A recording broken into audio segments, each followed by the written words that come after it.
Hello, ladies and gentlemen, and welcome to another edition of the Cerebral Smack Talk live on YouTube.com. Oh my God, what a show it was tonight. Smackdown Live went savage as hell. Holy crap, man. You know, a lot of the times I always like to say they went there. Tonight, WWE and SmackDown Live pushed the envelope like they've never before pushed it. Screw the PG era. They threw that shit out the window tonight because there was two segments that went absolutely savage. We will get into that and so much more here tonight. I am with Anthony Florio, Anthony the Hitman Florio, the man that tells it like it is. I got the Twisted Angel, Dee Woodson here with us tonight.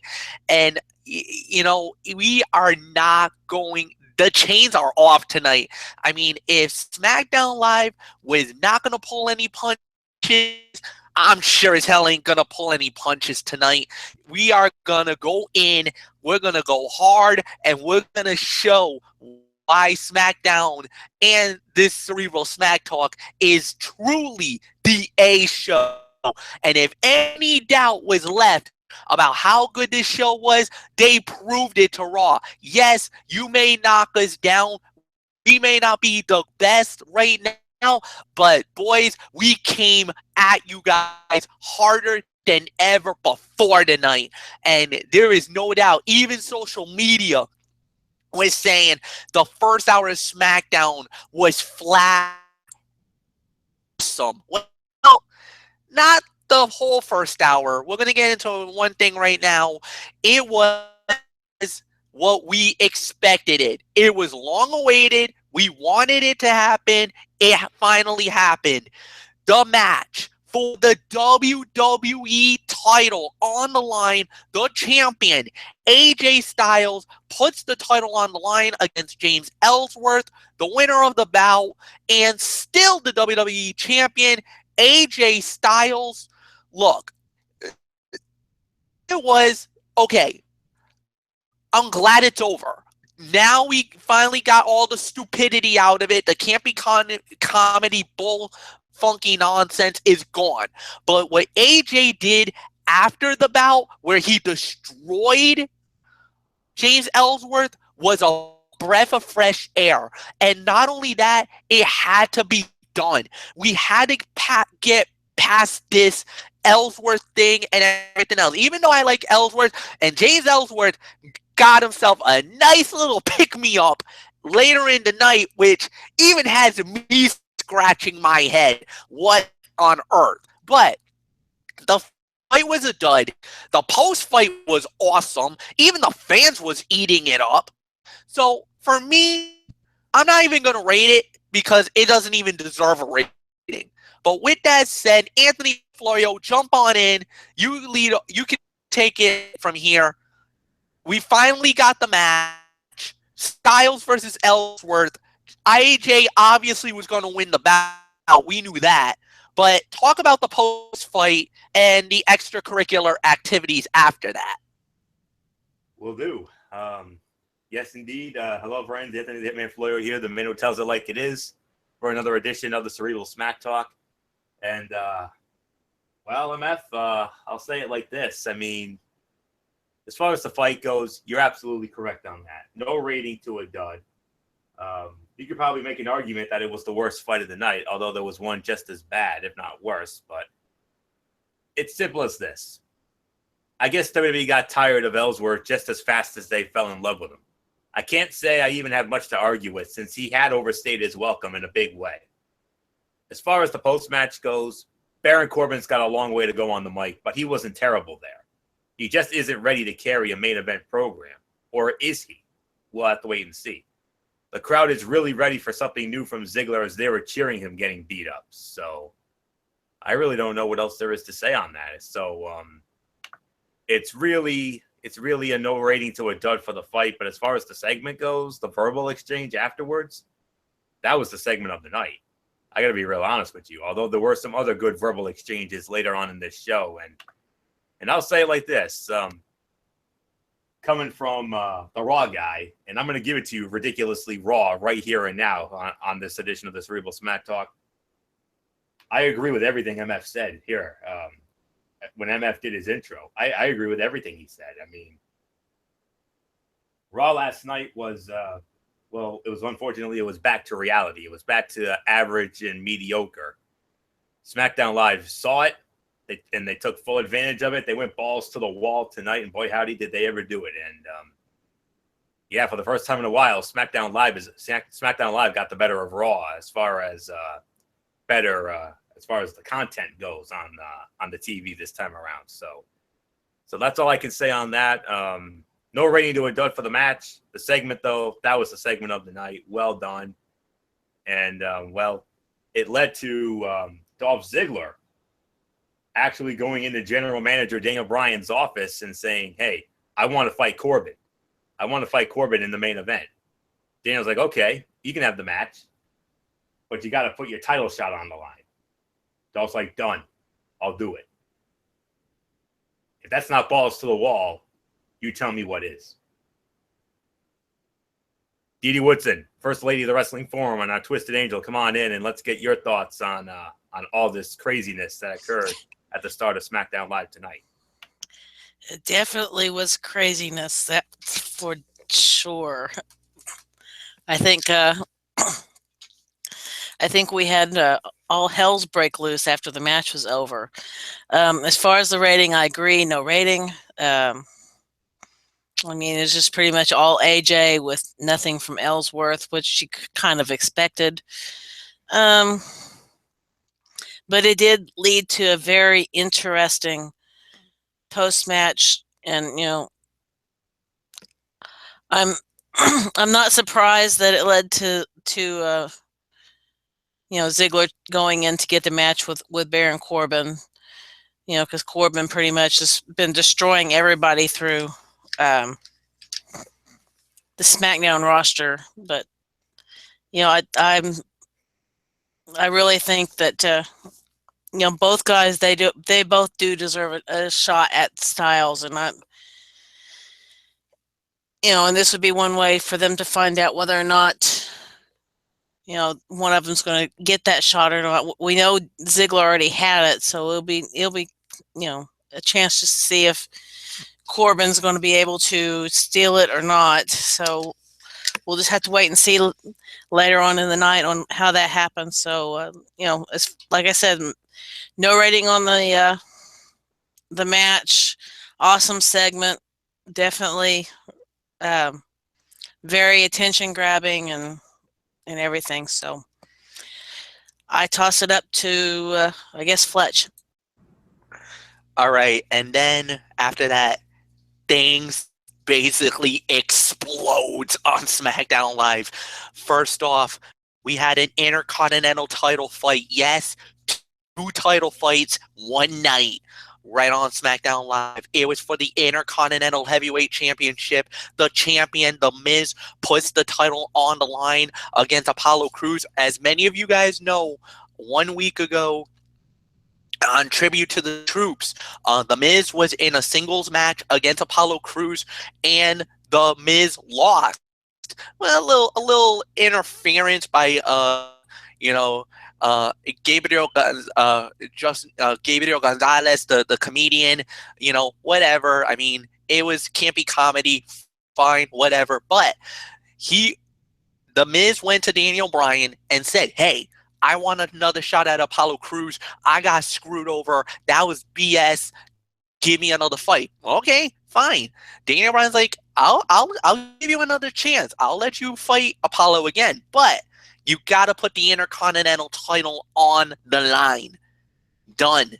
The winner of the belt. Now, during this match, Maryse, well, she tried to interfere. Unfortunately, Mike Chioda, my boy, one of my favorite referees in the whole wide world, he caught her red-handed.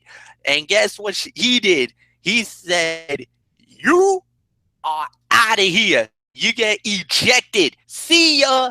Don't let the door hit you on the you-know-what on the way out. Well, when that happened, it turned into a one-on-one. The Miz got a lucky break. It looked like Apollo was going to do some kind of move. Kyoto kind of just got a glancing blow, enough that startled him, put him onto the ropes.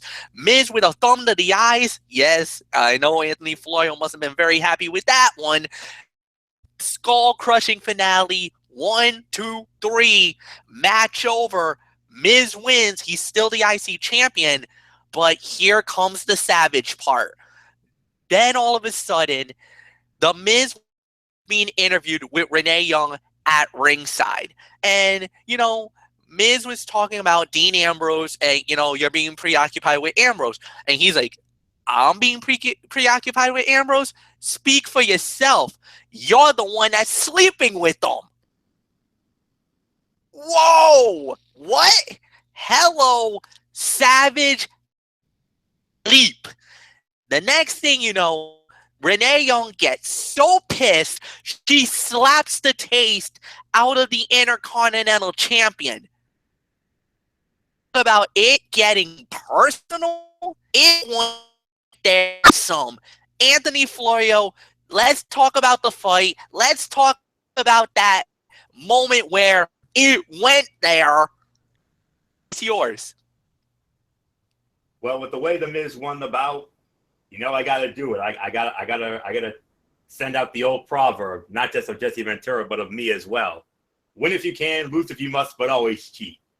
That's an old Jesse and Tony proverb right there, no doubt about it. So, but anywho, as far as the bout goes, I was pleasantly surprised. I didn't really expect it to be anything special, but hey, there was an element of Shakespearean drama in that bout. It really, really was. I'm going to give it 2.5 to 3 stars for the effort. I probably would say second or third best fight of the night. No question about it. I mean, wow. I mean, that I kind of had a feeling Miz was going to go over, but I'll say it like this. Despite not getting an entrance, Apollo Crews was made to look good. His offense was smooth, crisp, and impressive in a losing effort. I mean, Miz actually made him look good. So that's a testament to that. Now, as far as what happens afterwards goes, whoa, my. Well, I guess the cat's out of the bagel now, isn't it? Well, what else is there to say? I mean, we all know this. I mean, it's well documented. Everybody and their mother knows that Dean Ambrose and Renee Young have been an item for how long now? A couple of years or so? About 2 or 3 years they've been an item or something like that. I mean, we already knew this. We knew this well in advance. I mean, hello, we read these things called dirt sheets. I don't know if you've ever heard of them. They're very informative. And that's exactly what it was. We found it on a dirt sheet, and that's how we knew. And then Miz, and now we're seeing it on Total Divas. Remember, Renee Young is on Total Divas now, and they're tying in her relationship with Dean Ambrose on the show, and then Miz went there. Whoa! And then Renee Young, yowza, as MF would like to say, when a beautiful woman slaps a man in the face, wham bam, thank you, ma'am. May I have another? That's what Miz was thinking. Did you see that? Did you see that sinister grin on Miz's face? He was grinning like the damn Cheshire cat, for goodness sakes. I mean, with the way after how Renee Young slapped him like that, that's what he was thinking. He was channeling his inner MF on that one. Wham, bam, thank you, man. May I have another? Simple as that, but a lot of good came out of that, no doubt about it.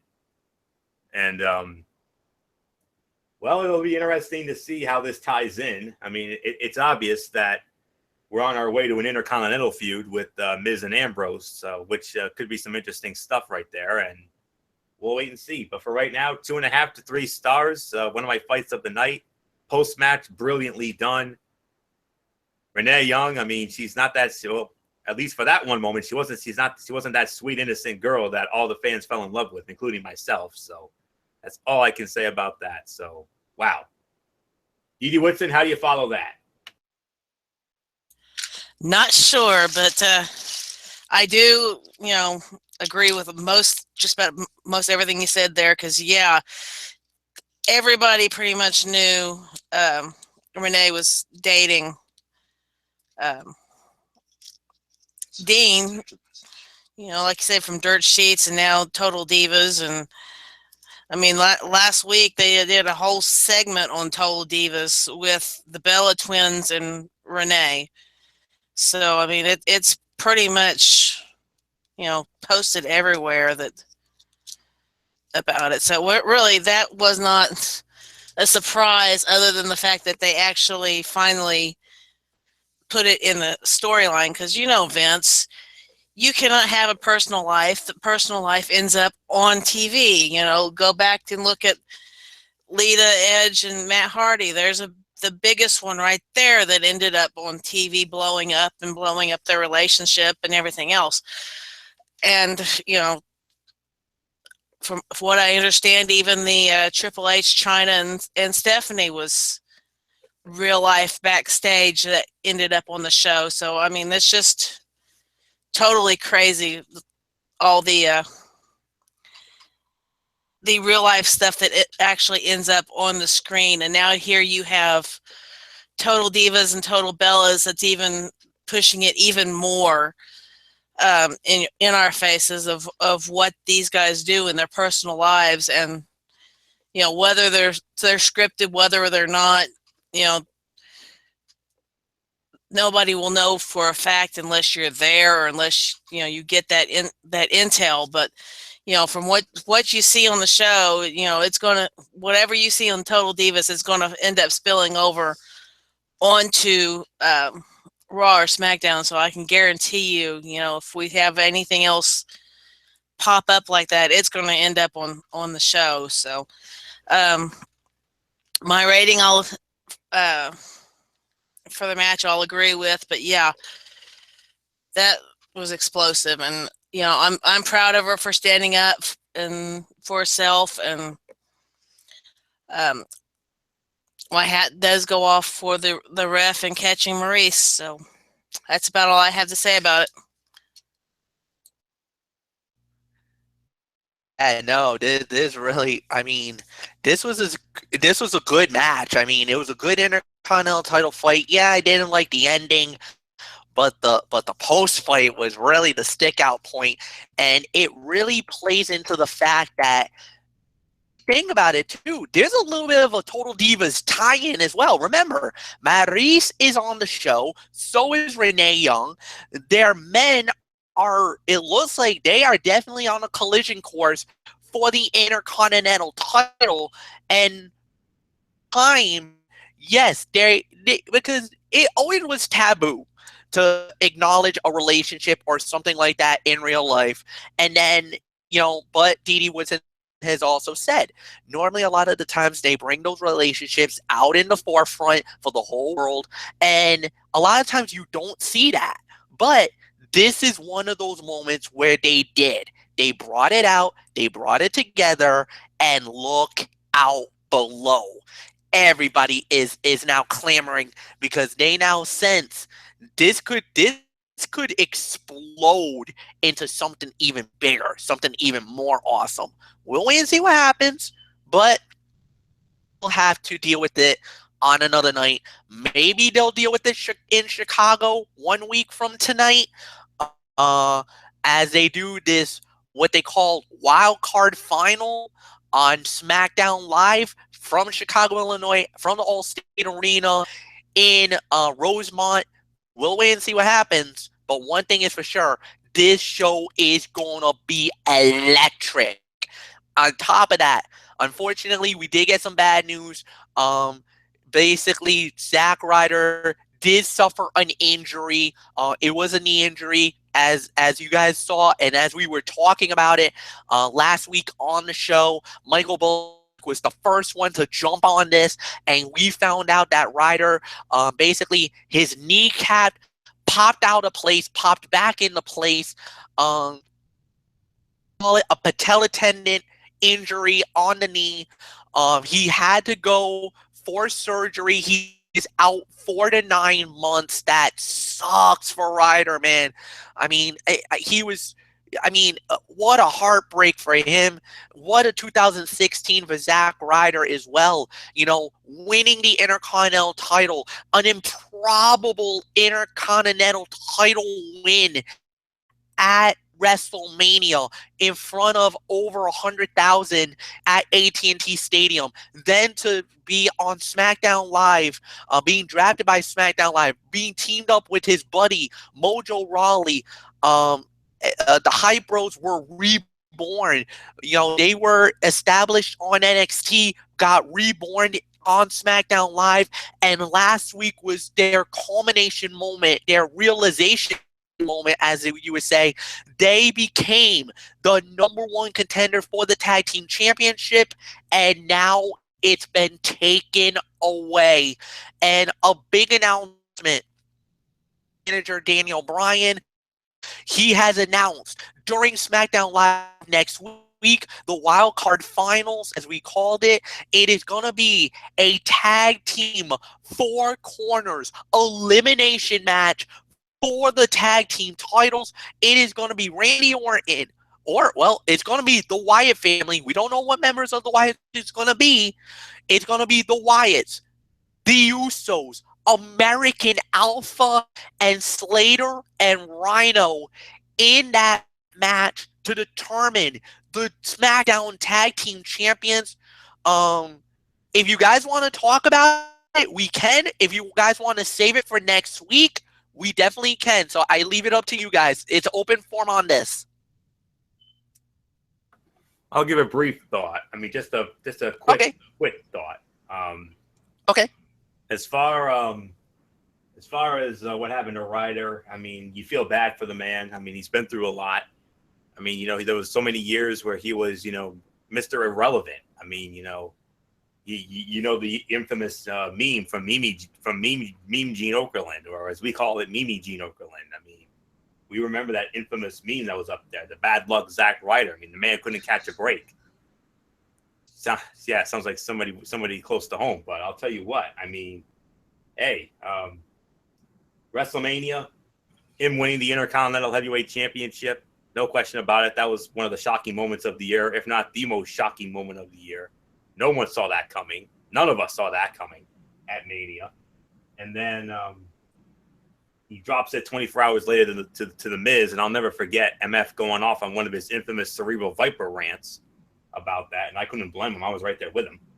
And then from there, he's with his boy Mojo Rawley, and they get a shot. They earn a shot at the tag titles in that battle royal, and now Ryder's going to be out for who knows how long. And now we get this 4-way elimination match for the tag team championship next week with Orton and Wyatt going up against the American Alphas, the Usos, and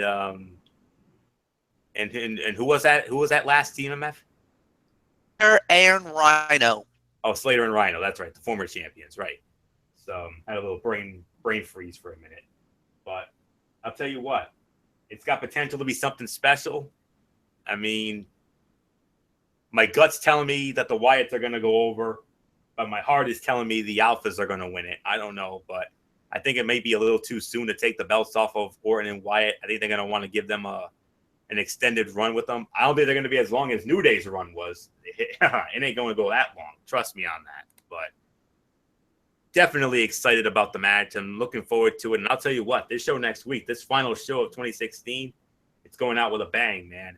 You want to talk about Happy New Year? Happy New Year indeed. So that's just my quick 2 cents. DD says move on, MF. All right. We're gonna, and boy, does it get crazy now. Natalya comes out, sick and tired of all the rumor, and wanted to talk to Nikki. Well, Carmella joins them, and she said if she would took out Nikki, she would have been bragging about it. She would have said that, I would have told the high heavens about how great, I did to Nikki Bella and this and that. And she called Natalya a liar. Then asked if her silicone has gone to Nikki's head. Whoa.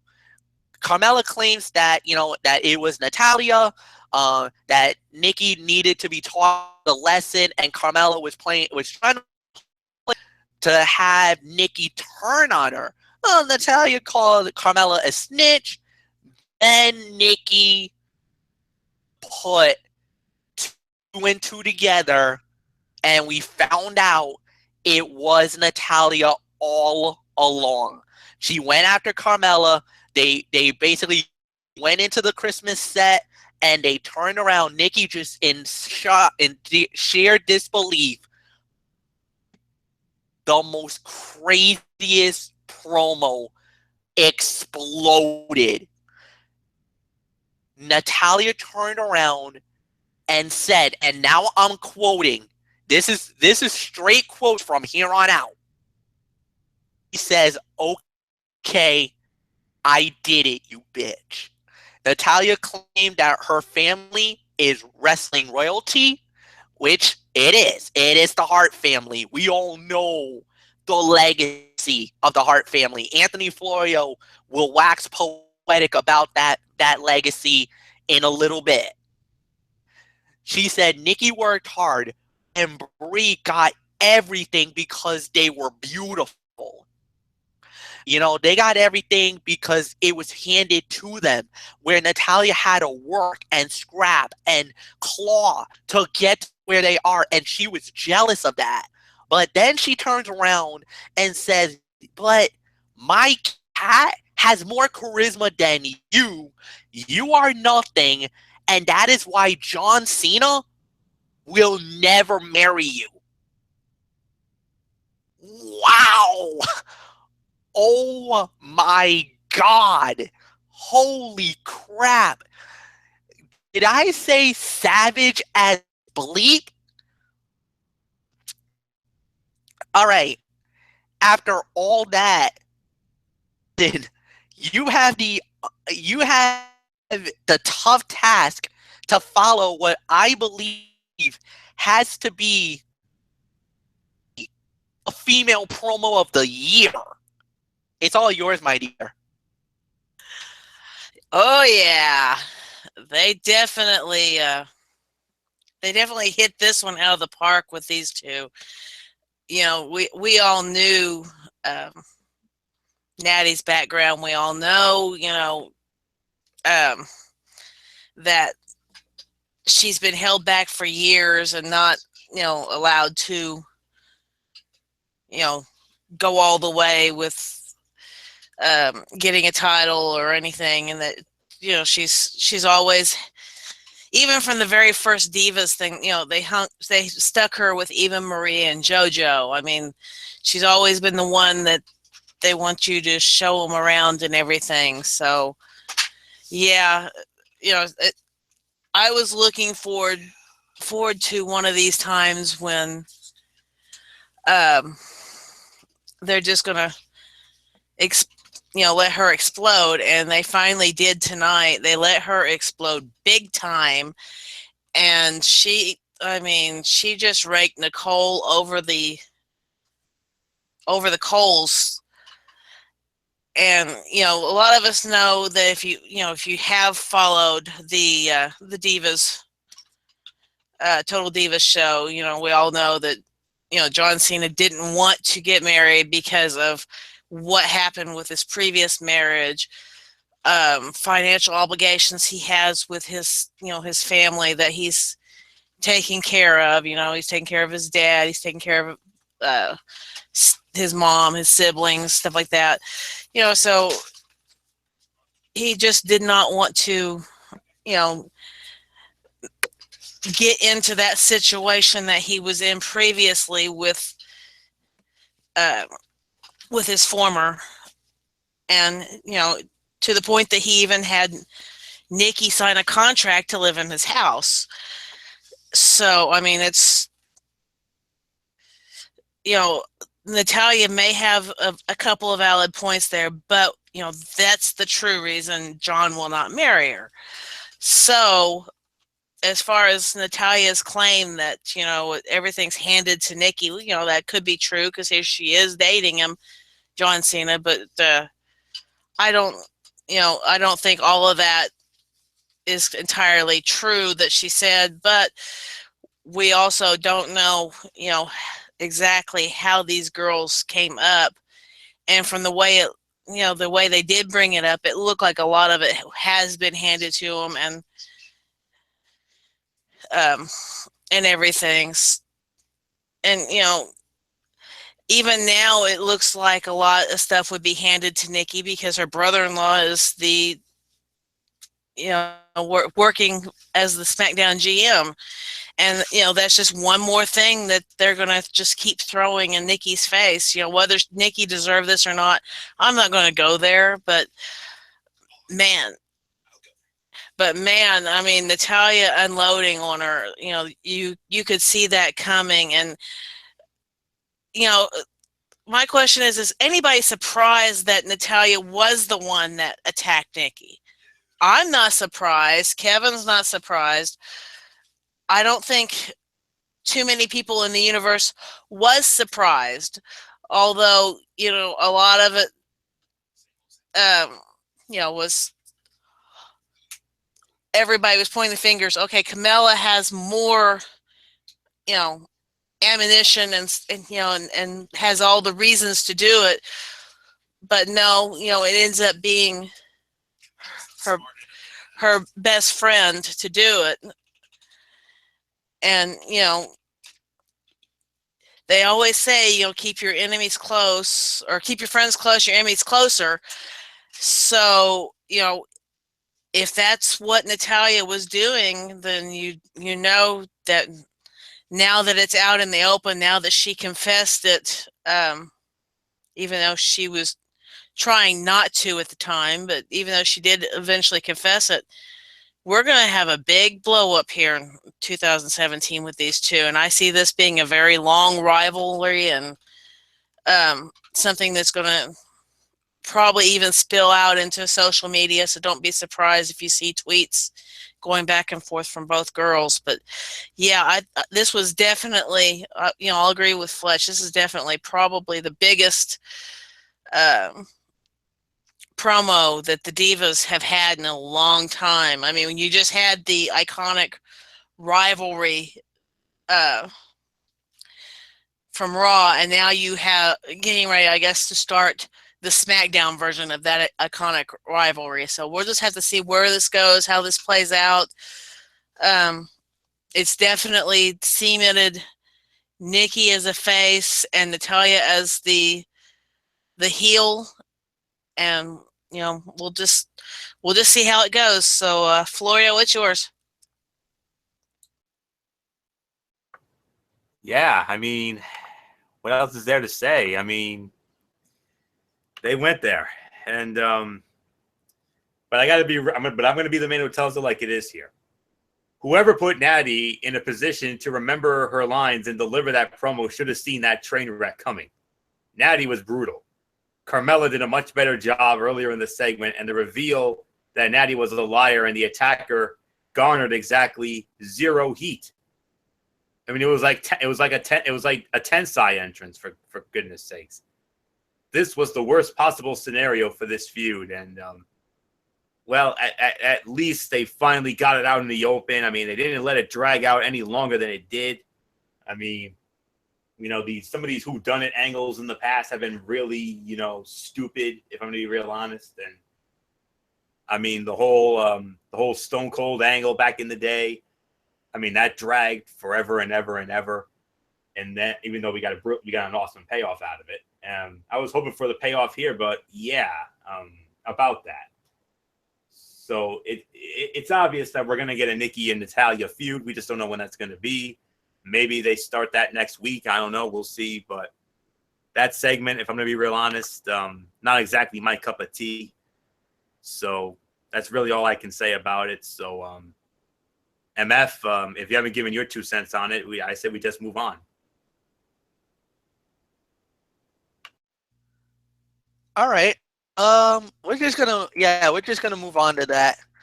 The next thing we had was what? Well, then we had a match. It was Dean Ambrose versus Luke Harper. The winner of the bout was Dean Ambrose, and 7 minutes and 50 seconds. But the post fight, well, the Wyatts got to Ambrose, beat him down. Then the Miz comes out, hitting a skull-crushing finale on Ambrose. Oh, look, good match, solid fight. I liked it. It was back and forth. The way I feel about the match was, it could have been a little better than anything else, but I liked it because it got enough time. It was quality. It was good quality. I'll give it about maybe 2 stars is my rating for the match. I can't really go nothing more than that. So 2.25. Post fight was expected. It was just a bad night for Ambrose, man. And he's going to get some retribution some way, somehow. First, you got The Miz. Then you got the Wyatts and Orton. So we'll wait and see what happens. 2 to 2.25 for me. Florio, I'll give it to you. Yeah, that's about right. 2 to 2.25 stars. Looks like Luke Harper is back to being a jobber to the stars. What a shame. I mean, the program between Ambrose and The Miz has the potential to be really good or really obnoxious, depending on the road they go down. And good grief, if we see a clumsy Maurice and Renee Young brawl, oh, Lord, that's not going to be pretty. I'll tell you that right now. So that's all I can say on that. I mean, it was fine for what it was. I mean, like MF said, I mean, third best fight of the night. I mean, I'm going to put the IC bout as the second best fight of the night. And it was a pretty solid bout. I mean, Harper is so immersed in his character. It's fun to watch. He's always got a unique twist on offensive maneuvers as well. So really all I can say on that. So 2 to 2.25 stars. I agree with MF's rating. So Didi, what's in your thoughts on Dean Ambrose and Luke Harper? I'll pretty much agree with you guys on that one, and I'm not going to say too much more on it because my voice is barely here. All right, so we'll just move on. And the next thing we had was, all right, it was Alexa Bliss as basically thrown into a match against a mystery opponent. It was the Masked Luchadora. And, full body suit, had a mask on. So, and the winner by armbar, a rolling armbar, it was the Masked Luchadora in 3 minutes and 10 seconds. But wait a minute. Any Masked Luchadora, it was my girl, former SmackDown Women's Champion and #1 contender, Becky Lynch. She was actually in the house. She was masked up because what happened was Daniel Bryan was notified that there was a little bit of a leg injury, and Daniel was like, wait a minute, a leg injury for Alexa? Okay, what happened here? So he basically got to talk with the doctors, and the doctors are like, she's not hurt. She's at 100%. She's fully medically cleared to fight. It's up to you. What do you want to do? Next week in Chicago, no more excuses, no more running, no more hiding. It is going to happen. Becky Lynch, Alexa, title on the line, and if Alexa refuses to fight, she is stripped of women's title. With everything included, it's all on you. Well, I'll tell you, MF. I mean, if we were doing our commentary shtick on this tonight, like we've always done for the better part of 22 years, you know where I would have gone with this. I would have said, what was the purpose of that? I mean, I would have said, what an atrocity. I mean, Becky Lynch pulled a fast one here tonight, and then you probably would have done your vintage Gorilla Monsoon. Oh, I love it. Yeah, you would have. You would have. Trust me.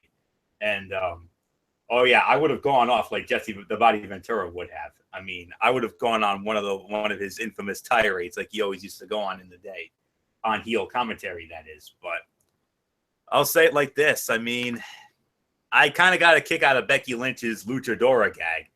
But Alexa Bliss, my future ex-wife, looks a bit silly for not figuring it out sooner, given that you could hear on TV that it sounded exactly like Becky Lynch. I mean, I'm not a Johnny-come-lately on the block, Even I saw that coming. Even I heard it.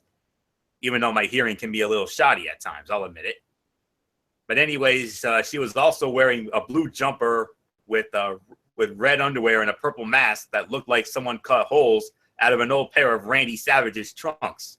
Either way, it was fun while it lasted. And Becky was able to switch up her offense well enough to throw some people off the scent, it seems. So really all I can say about that. So from the heel commentary standpoint, it was a major atrocity. And I suppose the win if you can, lose if you must, but always cheat would come into play here on the other side of the coin, much to the delight of MF. And I would have said, of course, MF thinks this is totally legal. And I was like, you're probably going to call that a clean win, I suppose. And then you would have been like, oh, yeah, considering what Alexa tried to do to Becky Lynch? Yes, of course. So that's just a little sample of some of the funny commentary MF and I used to do back in the olden days. And that's exactly what would have happened if we had done it tonight. So you're welcome, America. So with that being said, as far as the fight goes, I could probably give it about 1 to 1.5 for the effort. So that's really all I can say about that. So Edie Woodson, I ask you again, how do you follow that? And what happened here? It was, the rating, it definitely fits. Oh boy. We pulled another page out of the old WWE history books here. I'll give you a couple examples here. I can't remember the name he went by. I'm sure Florio will when I say this, but Hulk Hogan's mask character. Captain America. There you go. We have Hogan who's pulled this. We've had the Los Conquistadores. You had the first version and the second version, where the first version was Edge and Christian, and the second version was Matt and Jeff Hardy. It goes on and on and on of all the masked wrestlers that just kind of pop up out of nowhere and end up doing this. So basically, nothing's new in wrestling. It's always been done at least once or twice before, except for some, putting the women in steel cages and stuff now. That's pretty new, but stuff like this, it's the comedy type stuff, but at the same time, it's not new. It's stuff that they have done in the past several times over and over again. I'm sure there's even more that I haven't listed, but that's just two examples of this already happening in the past. Alexa doesn't want to face Becky Lynch, and she's going to be forced to, and whether or not she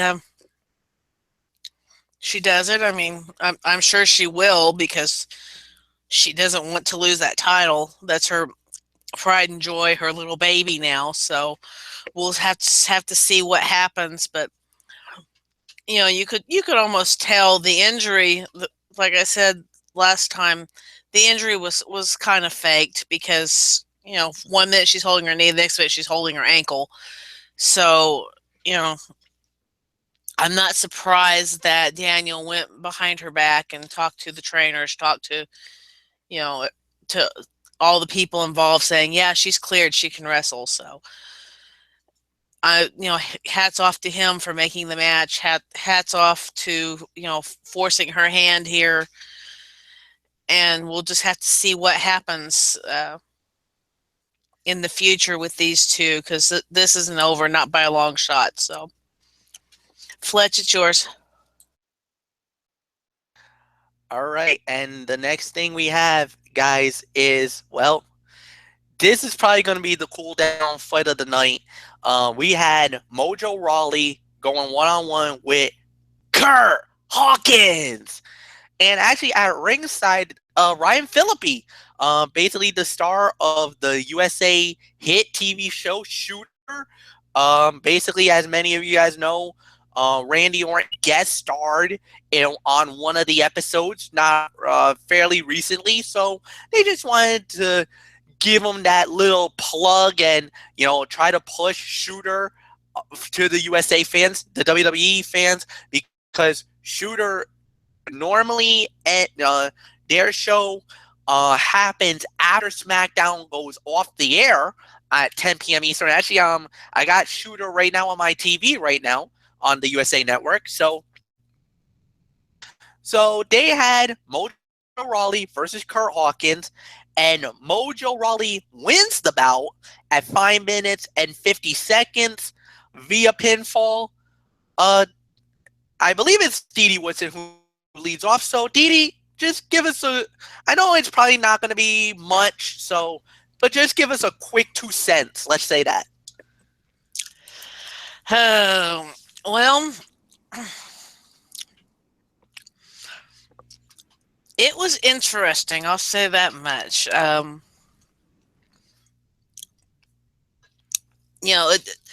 For me personally, this was one of the first times I think I have seen Rawley wrestle by himself, because the way my schedule is at home, I have missed I probably more NXT matches or shows than I would be proud to admit. But yeah, after everything that happened in the back,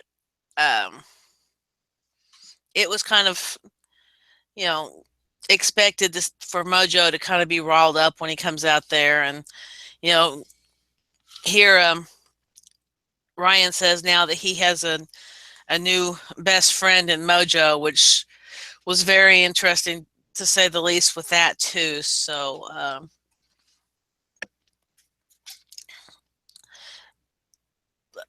not going to say too much more about it. I'll give it maybe a star for the effort, but it was kind of short and kind of, like you said, cool down match. There's not much more to say about it. So Florio, it's yours.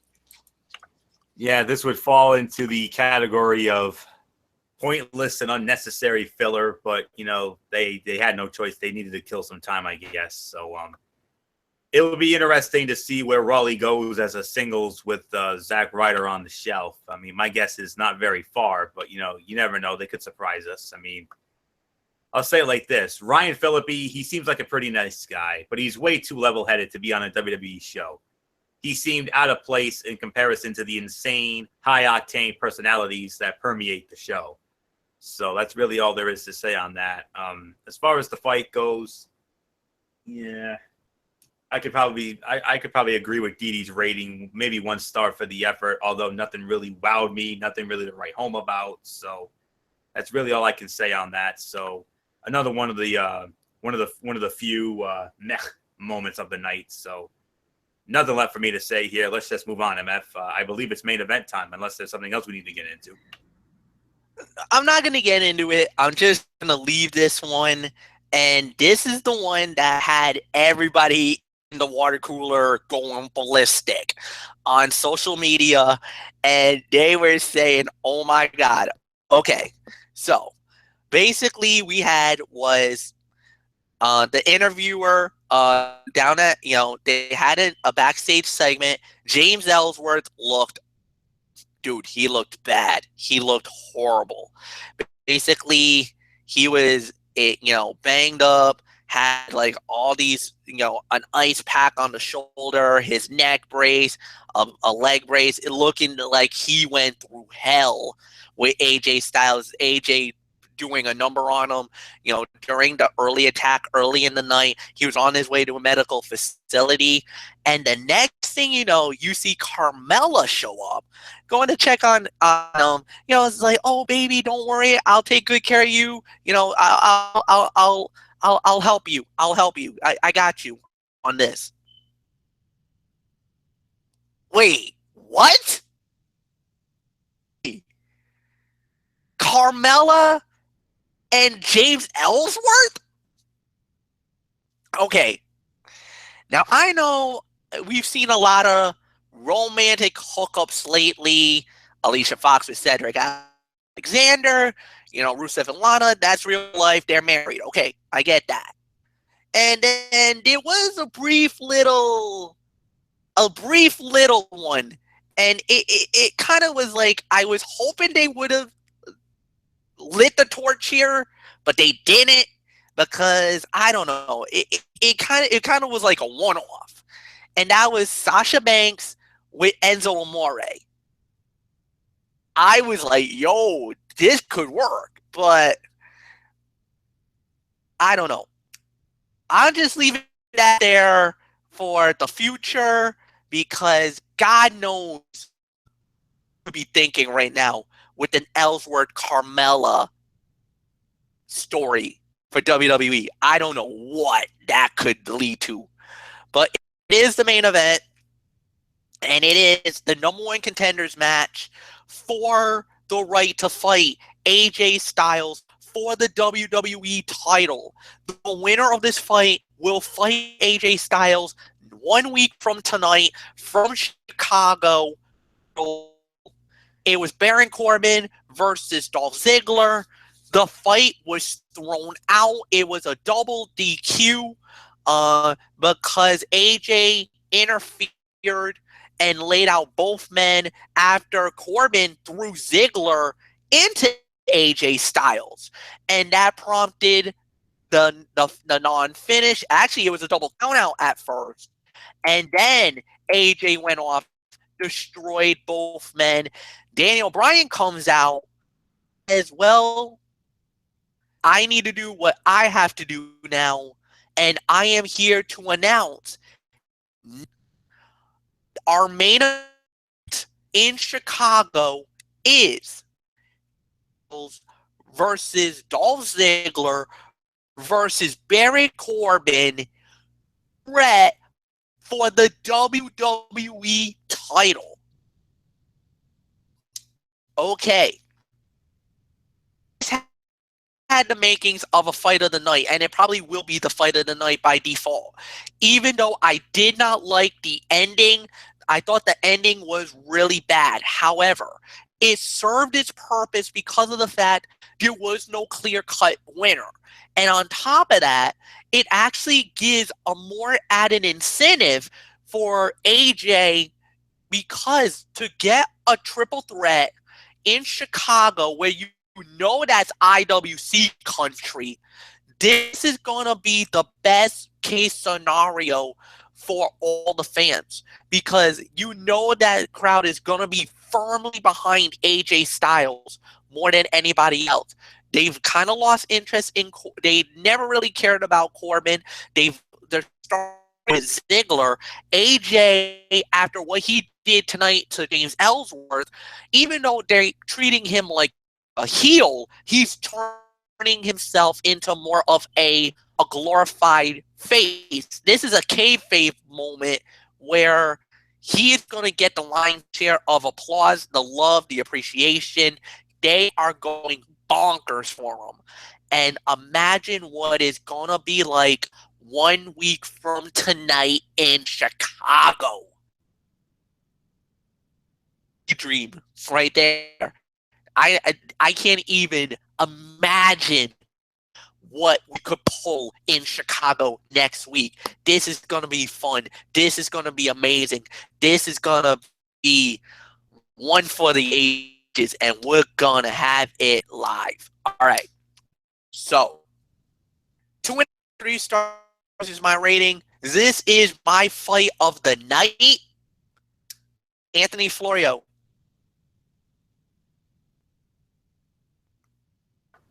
Well, there's nothing left for me to say. There's nothing left for me to say except I agree with everything MF just said. This was the fight of the night, no question about it. I'm going to give it between 3 and 3.25 stars. I mean, it was a very good match. I mean, it had the element of Shakespearean drama. You had AJ on commentary.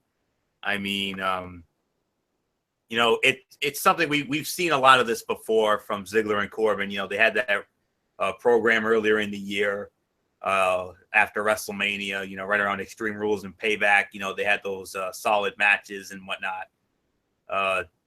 Very good fight, decent fight to close the show. But like I said, one we've seen a lot before, so it felt somewhat like a rerun. I love the idea of a triple threat match next week. I would assume AJ Styles puts on another show, and they find a way to segue back into AJ Styles versus John Cena, which is the best program the show has to offer heading into the Royal Rumble next month at the Alamo Dome in San Antonio. So we'll have to wait and see how they go about it. But anywho, 3 to 3.25 stars, fight of the night here, no doubt about it, far and away. So with that being said, Didi Woodson, your thoughts on the main event? I'll pretty much kind of agree with you guys and try to save my voice a little bit. All right, and we're gonna go into the overall review. D, just give me a number 1 out of 10.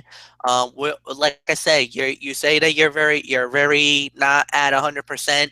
We respect that. So just give us a number 1 out of 10, and Anthony and myself will pick up the slack for you. Okay. I'll give it a 6. All right, so 6 out of 10 for Didi Woodson. Anthony Florio, I'm going to give it to you, my friend. What do you think about tonight's show? I think Didi underscored it a little bit.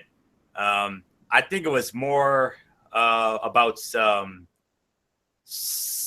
between 7 and 8 out of 10, because like MF said, this was a very good show. They went balls to the wall tonight. I mean, they went there in so many ways. I mean, the main event, was the fight of the night, and then you had Cruz and Miz with an above average Intercontinental Heavyweight Championship match. And then you had Harper and Ambrose, which was not as good as I thought it would have been. And I can only give it third best fight of the night honors. And then the in-ring segments, all really good. The storyline progression, and I thought they set up next week's show brilliantly. And I'll tell you what, you remember back on September 27th, they did Smackdown Live from the Quicken Loans Arena in Cleveland, and MF and I ran that show, and we said that was the best Smackdown Live of the year. That thing was flirting with perfect 10 status, highlighted by that awesome promo segment with The Miz and Dolph Ziggler. That pretty much stole the show right there.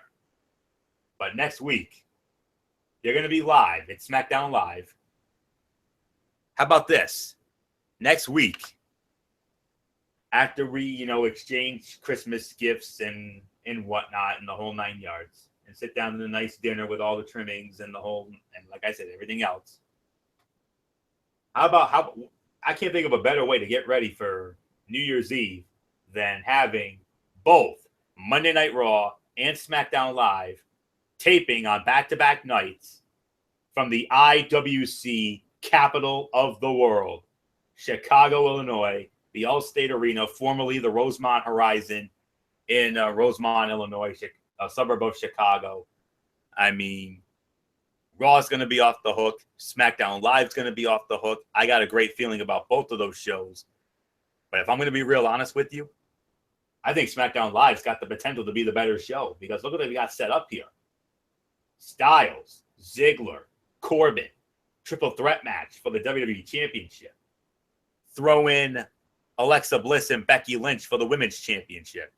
Throw in that four-way for the Tag Team Championship with Orton and Wyatt against American Alphas, the Usos, and the former champions, Slater and Rhino. 3 championship matches on the same show for SmackDown Live. I don't know what Monday Night Raw's done to get us excited about next week. Hopefully hopefully they come up with a better show after that back to reality, average and mediocre show we had last night. So that's all I can say about that. I just went ridiculously raw on you folks. So between 7 and 8 out of 10 for this show. And, Didi Woodson made some great points about the masked superstar thing, Don't forget, Kurt Angle as El Gran Luchador during the whole Eddie Guerrero and JBL cage match right here in Providence, by the way.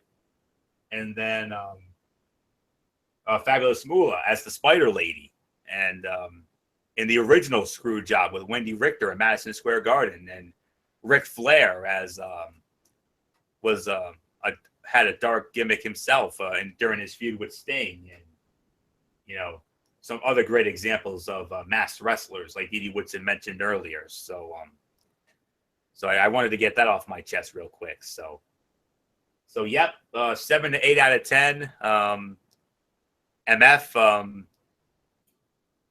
give us your overall review if you have it, or we could just go right into your Mikey's mindset. And last night you couldn't be on Ridiculously Raw because of your work commitments, beyond your control and the whole 9 yards. Understandable. We all have lives outside of YouTube, but had you been on the show last night, I actually would have had you share a brief thought about the total nonstop deletion. But you did so on your Facebook page, and I saw that. Don't think I didn't see that. So that's all I could say. And I guess Didi Woodson's about to leave us for the night. So I don't think, no worries about that. So MF, are you going to give us your overall review, or are you just going to go into your Mikey's mindset? I'm going to give overall review. I'm giving this a 7.5 out of 10. This was an amazing show. They definitely delivered, no doubt about it. I loved every minute of this show. I thought it was solid. I thought Smackdown really brought it tonight, and they needed to bring it. Even a lot of people were saying that it was definitely far better than Raw, that they literally blew the doors off them, because they went personal, they went savage, like I said, and this was a really, really fun show to watch, and I really enjoyed it. So yeah, that's my rating about it. As far as Monday Night Raw, I actually did DVR it, and I got to see it back. And yeah, I could only give it like maybe a 5 out of 10, and I was really being generous about it. There was some good moments, but it really never took to form, like you said. It kind of left a lot to be desired, and we'll wait and see what happens next week, as you said, in when it comes to the next week in Chicago. Now, as far as, and I know you probably would wanted me to do total nonstop deletion, so I'll talk about it. I called it 7.5 to 8 out of 10, and the reason why I did it was because it wasn't because of the first hour. No doubt about it. The first hour absolutely sucked. The way I felt about that was nonsense, wasn't it? I mean, the whole Axel and Rockstar Spud thing. Yeah, I agree with that.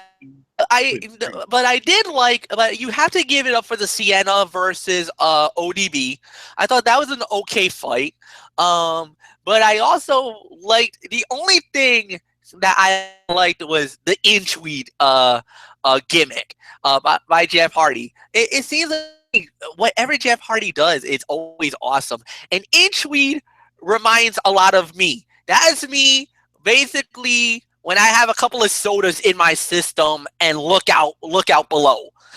That is definitely me rolling in and mumbling to myself and going all crazy, all nutty like a lunatic like that. But the show really took off when we got to the world title fight, when Bobby Lashley versus Eddie Edwards went down. That fight was freaking awesome, and I thought they used the Doma deletion absolutely perfect. I love the fact with the way that the fight was set it up. Even though I know a lot of people were a little gripey about the ending of the match, but the fight never stopped, and that's in itself is that they fought all over the Hardy compound, outside. It was amazing. That was awesome. And you don't even need to talk to me about Tag Team Apocalypto. That fight, that whole thing was a thing of beauty. I don't think it could have done any better. The way that they designed it, just because you got the funny, the insanity of a TNA where it made it feel amazing to get, Gregory Helms, Shane Helms to go back in to his 3 count days from WCW, which was so hilarious, and I almost died laughing. Then they brought the Hurricane gimmick back, which I know a lot of people lost their minds on that one. A lot of people were marking out. They were going absolutely amazing. Then they did that joke about Triple H about burying the younger talent, how they would be so pleased with that. I died, man. There were so many good things. Then you had the Rock and Roll Express showing up. How amazing is that? At their age, how they were doing it, it just was amazing. There was such nostalgia moments throughout the entire tag team Apocalypto, but I'm glad that they ended it with, I'm glad that they ended it that way, to have, it being Decay versus the Hardys at the end, because let's be realistic, that was by far the best tag team rivalry for TNA, especially in 2016. It's fitting that it ended that way. And then a lot of people were asking, they're like, is Rebby actually pregnant? I can confirm, yes, she is. She is pregnant. She posted on her Instagram that she is due in the summer of 2017. She is about 4 or 5 months along, so she is confirmed. Yes, she is pregnant with baby number 2. So there is going to be a new member of the Hardy household, of that kingdom. Is it going to be another prince or maybe a princess coming for the Hardys? We don't know for sure, but without a doubt, for me, this was amazing. Now, I did get some inside information about what they're going to do for TNA for the next couple of weeks. So I don't know, Anthony, if you brought it up last night on your show or not. It's basically best ofs. So you're going to have a best of TNA for this upcoming show. And then on the week of the new year, it's the best of the Hardys. So we're going to probably get to see, the final deletion. We're going to get to see Delete or Decay. And we probably will get to relive the awesomeness of Tag Team Apocalypto. And maybe some highlights from Total Nonstop Deletion. But one other thing that actually happened, which is Hardy related, was during a Ring of Honor event recently, or I should say Broken Matt Hardy interrupted the Young Bucks on a video wall after a match. It was during Final Battle, and I totally forgot this. That was totally my fault, and I take full responsibility for completely missing this promo segment where he actually praises both the Young Bucks and the Briscoes about their amazing matchup. And he was like that, I've been sent, because we need to establish ourselves as the best in time and space. But if you guys do decide to take us, we will render you obsolete. And we will also, not only that, but we will end up sending your tag team reign as Ring of Honor World Tag Team Champions to deletion. So they are already laying the groundwork for maybe a possible dream fight, a fight of epic proportions where we might get in 2017 Broken Matt Hardy and Brother Nero versus Matt Jackson and Trey Jackson, the Young Bucks. This is a fight that wrestling fans has been clamoring for.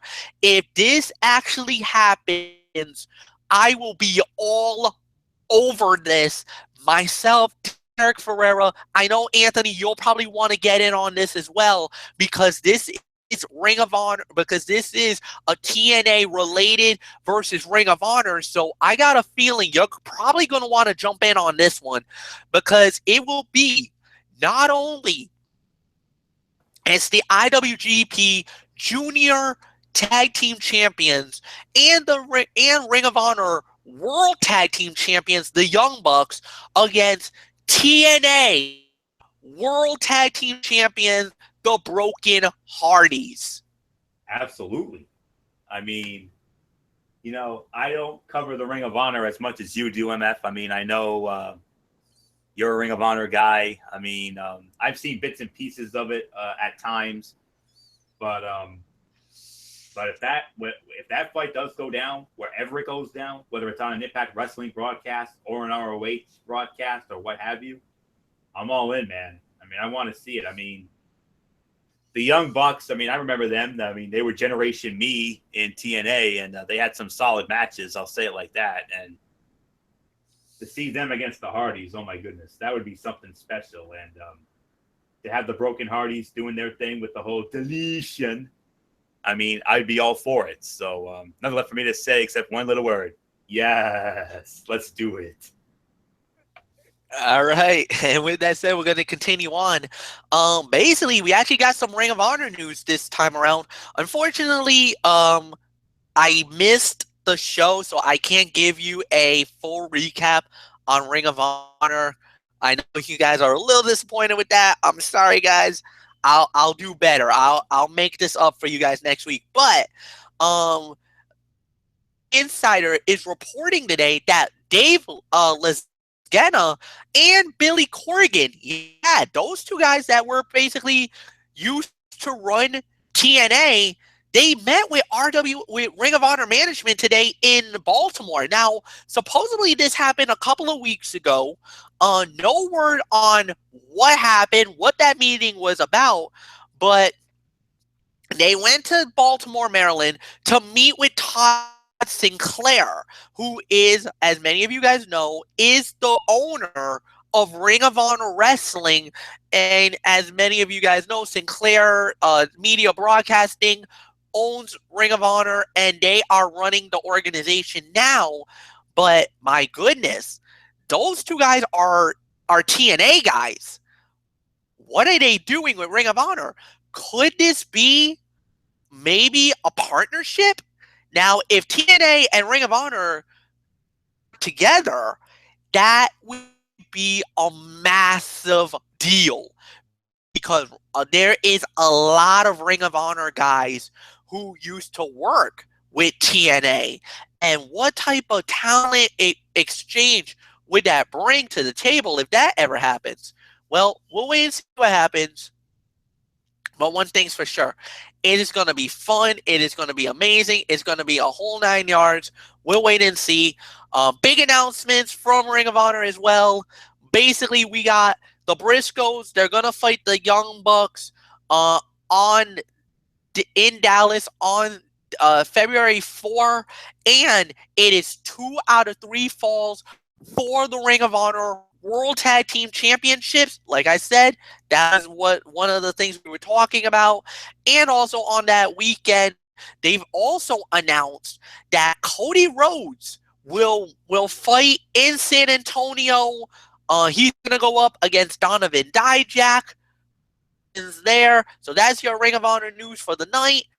Now, Lucha Underground. Here we go, guys. It was the third of the fourth Battle of the Bulls semifinal match.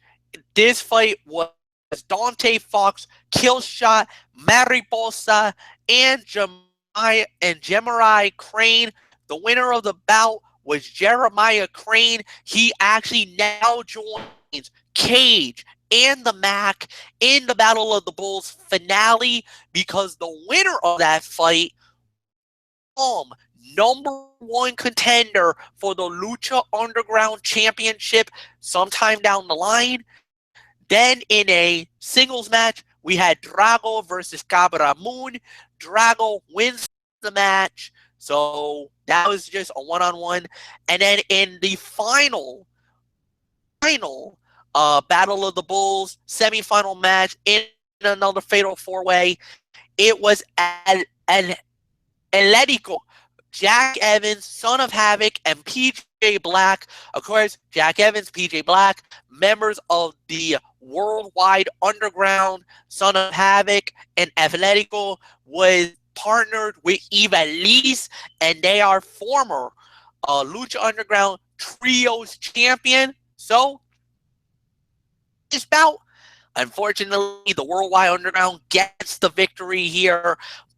It was the Nightwolf, PJ Black. He wins the bout. This was the fight of the night in my eyes, guys. This was absolutely phenomenal. This was crazy to no end. This was at least 4 stars in my rating. This was, without doubt, an amazing main event. Nothing more to say about that. So what are we going to have this week? It is the final. It is the final match, the Battle of Bulls. It is versus the Mac versus Jeremiah Crane versus PJ Black. The winner of that fight will be the #1 contender for the Lucha Underground World title and will have a date with the title. Now, could that be Sexy Star? Could that be Johnny Mundo? We do not know. One thing is for sure, we will find out soon enough. All right, so guys, that's it. We're calling. It is the end of the evening, and it was a very interesting episode, to say the very least. Anthony, thank you as always. Dee Woodson, you guys have been awesome as always. And, well, that's it, guys. So on Friday night, we're going to be doing our NFL Football Friday. We will start that, well, at 10:30 Eastern. We are going to cover Week 15 of the NFL action. There is a game on a Thursday night. We'll give you our recap about that. And there is a lot of playoff implications. This could be the week we could be deciding divisional champions, wild card winners. This could be it. Everything could get locked up on this weekend. We don't know. We will give you all the scenarios, all the injury reports. We will go knee deep into everything on Friday night. Then on Monday night, it is Ridiculously Raw. Anthony Foyle will host that. I will be back here 1 week from tonight for another edition of the Cerebral Smack Talk. And then be ready for the most craziest week we are about to have. Myself, Michael Bullock, Anthony, and maybe Derek joins us. We'll find out, because next week is our year-end setup. Basically, it's Ridiculously Raw. It is going to be Cerebral Smack Talk. We right now, tentatively, our Wrestling Forum year-end review is Wednesday night. Tentatively, our setup for the New Year's Six Bowls is Thursday night. On Friday, of course, another edition of NFL Football Friday. But like I said, this is all tentatives.